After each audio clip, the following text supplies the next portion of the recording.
I just sold this game on eBay, so how do I ship it?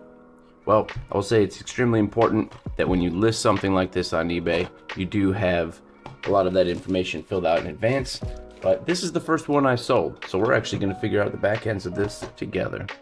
So before I listed this, you want to get a weight of the game itself, 5.3 ounces. And for the fun of it, weigh a bubble mailer, 0.2, call it 0.3 ounces. And we got a little piece of paper here. How much does a piece of paper weigh?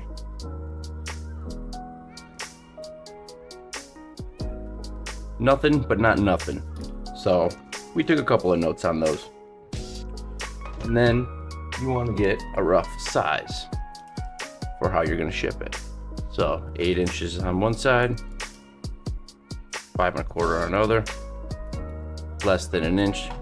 Put that at an inch for the thickness.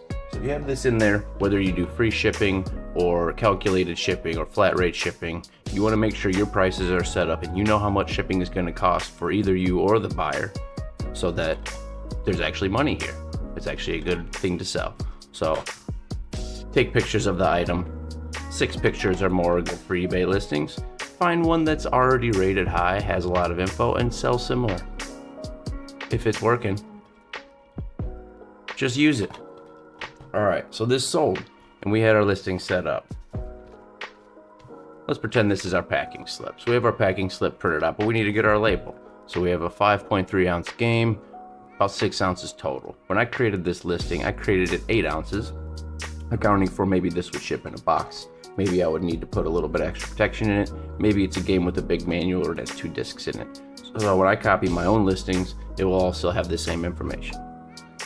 Note that there's, on eBay, no difference in the shipping between an 8 ounce USPS Ground and a 6 ounce USPS Ground. So if I tried to make this as accurate as possible in this scenario, which I may do, update this with the actual since I haven't printed out the label yet, this $4.57 on eBay will be the same. And for note, I've also shipped some items through Shippo, and I've looked at some others. This number on eBay, just off the top of my head, is maybe 50 cents to $1 lower than what I've seen for about the exact same thing on Shippo, where that 8 and 6 may even make a difference. But the thing is, if you're going to sell a lot of these games, you don't want to have to go through this process every single time. So this is the first one I sold. These are the ways that I set up the first one. I'm going to check my work and make sure that the next 1,000 games that I potentially sell, I don't have to do this ever again. And now this video will serve as a reference for both of us. So let's see what we're going to fit this into. I did do a little bit of research and see how other people ship these, figure out kind of what I want to do. Some people will put protection on the inside, some will add protection on the outside, but generally speaking, slap in a bubble mailer and go. So what are our options? This is your 6x4 bubble mailer. Great for a lot of things like trading cards. That's not going to work. Too small. What about our other size we stock? This is our, what is this, an 8x5? This is an 8x5, I believe. Almost works. It's gonna be a little tight. So what are we gonna use on this one? This one, we're gonna go with the number 0, 6 inch by 9 inch. And that is gonna fit almost perfectly. And I like this because this is one of the mag strength ones. This one I didn't get on the good old wholesale volume discounts, which we'll see either in this video or another. We'll talk about where I get these and what prices I paid to figure out how much this actually costs and how much I actually made. I did make a few bucks on this game. All right, so this is our bubble mailer. How are we gonna get in here? How do we get it out? And how do we check our work? So first thing, print your shipping label. This is just a dummy piece of paper.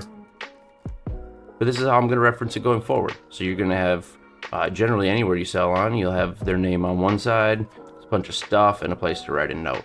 I suggest always writing a note. I always do. So I did test this out already. We'll do fold in half, and then a slight fold at the bottom creates a little pocket. And the spot that I want to protect is this side versus this side. So I'm going to put it in to my little boat like this. And what this is going to do is cover the game, give it a little bit of security cover from being able to see what it is through a package. And then if I have this ready to pick, a bunch of these ready to go, all I have to do is grab the label, grab the bag, sign the 2, slap them and go. So I don't have the label yet since this is the first one. We're only doing one at a time. But this is essentially how it will come to them. And then on the other side, you'll have a pretty note.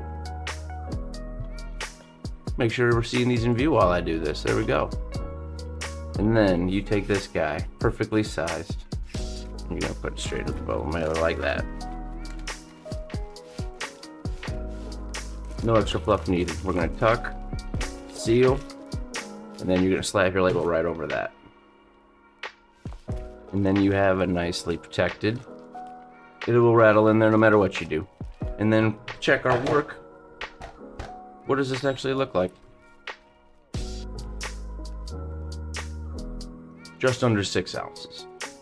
So I could list this at 6 ounces for this game, especially if it's a one game with manual and case, and know that I'm going to be able to do 6 ounces every single time and get the best shipping rates for myself and for my customer and for my margins and for USPS.